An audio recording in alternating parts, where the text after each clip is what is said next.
আসসালামু আলাইকুম, কেমন আছেন সবাই? আশা করছি খুব খুব খুব ভালো আছেন। আমরাও আল্লাহর রহমতে অনেক অনেক ভালো আছি। কাছে এবং দূরে, দেশ ও দেশের বাইরে যে যেখান থেকে আমার এই ভিডিওটি দেখছেন, আপনাদের সবার জন্য রইল অনেক অনেক দোয়া ও ভালোবাসা। আজকের ব্লগটি আমি শুরু করেছি সকাল থেকেই। সব সময় একই রকম নাস্তা, রুটি পরোটা খেতে আর ভালো লাগে না, তাই আজকে ভাবলাম একটু লুচি করে নিই। যেই ভাবা সেই কাজ, ঝটপট করে কিছু লুচি বানিয়ে নিলাম।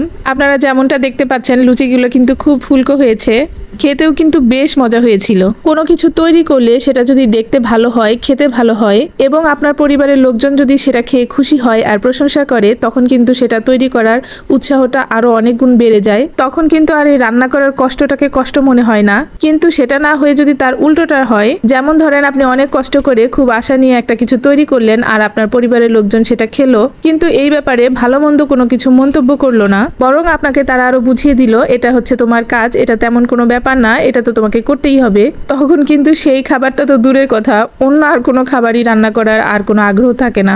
আমার ক্ষেত্রে তো এরকমটাই হয়। আপনাদের কার ক্ষেত্রে কেমন হয় কমেন্টে জানাবেন। ঝটপট করে নাস্তা বানাতে হবে, আবার দুপুরে রান্নাও শেষ করতে হবে, কারণ আমি আজকে একটু বাইরে যাব।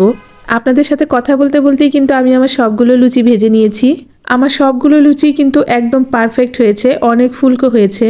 এই তো তৈরি হয়ে গেছে আমার গরম গরম ফুলকো লুচি। দেখতে যেমন সুন্দর, খেতেও কিন্তু ঠিক তেমনই মজা।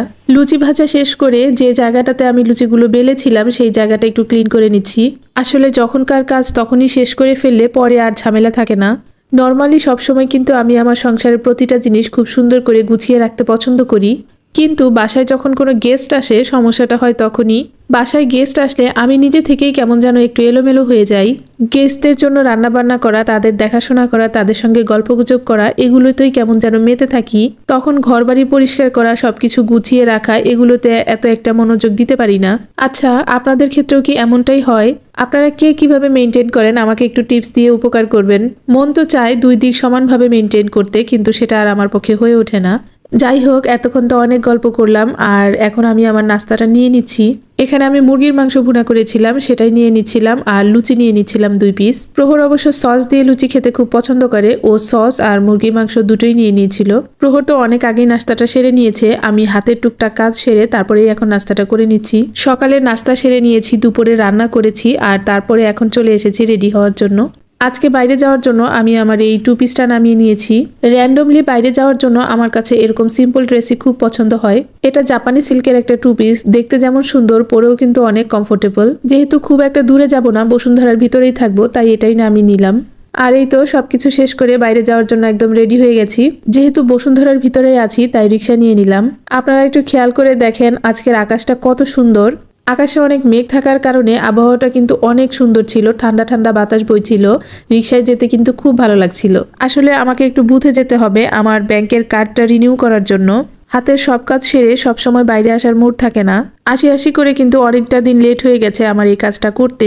কিন্তু আমার ভাগ্যটা দেখেন, আজকে যখনই সময় করে এলাম তখনই বুথটা বন্ধ। গার্ডকে যখন আমি জিজ্ঞেস করলাম বুথটা কেন বন্ধ, তখন উনি বললেন বুথে টাকা নেই, তাই বন্ধ করে রাখা হয়েছে। কিন্তু আমি তো ভাই নাছোড়বান্দা, বের যখন হয়েছি কাজ তো শেষ করেই যাব। তাই আমি আমার কাজ শেষ করার জন্য সরাসরি ব্যাংকেই চলে গেলাম। ভিডিওর এই পর্যন্ত যারা আমার সাথে রয়েছেন তারা অবশ্যই আমাকে ভালোবেসে আমার ভিডিওকে ভালোবেসেই রয়েছেন। আপনাদের জন্য আমার মন থেকে শ্রদ্ধা ও ভালোবাসা থাকবে। আর সেই ভালোবাসার অধিকার থেকেই বলছি, প্লিজ আমার ভিডিওটা সম্পূর্ণ দেখে একটা লাইক কমেন্ট করে দিবেন। আর চাইলে আপনি আমার ভিডিওটাকে শেয়ার করে অনেকের মাঝে ছড়িয়ে দিতে হেল্প করতে পারেন। আপনি যদি ইউটিউব থেকে আমার ভিডিওটি দেখে থাকেন তাহলে প্লিজ চ্যানেলটিকে সাবস্ক্রাইব করে দিবেন।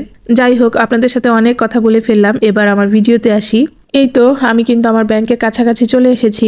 ব্যাংকের ভিতরে যেহেতু ভিডিও অ্যালাউড না, তাই সেখানে আর ক্যামেরাটা অন করিনি। আমি তো ভেতরে গিয়ে আমার কার্ডটা রিনিউ করেছি, আরও আমার কিছু কাজ ছিল সেগুলো কমপ্লিট করে নিয়েছি। আপনারা দেখতেই পাচ্ছেন ব্যাংকের বাহিরটা কিন্তু খুব সুন্দরভাবে বেলুন দিয়ে সাজানো হয়েছে। আমার কিন্তু দেখতে বেশ ভালো লাগছিল। যে কোনো কিছুই সাজানো গোছানো পরিপাটি দেখলে ভেতর থেকেই কেমন যেন একটা ভালো লাগা কাজ করে। আমি তো আমার ব্যাংকের সব কাজ শেষ করে এখন বাইরে বেরিয়ে এসেছি।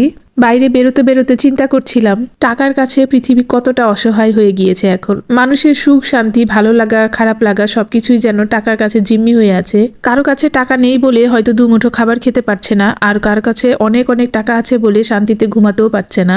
যাই হোক, এসব কথা চিন্তা করতে করতে ব্যাংক থেকে বেরিয়ে এলাম। বাইরের এত সুন্দর আবহাওয়াটা দেখে বাসায় যেতে মন চাইছিল না।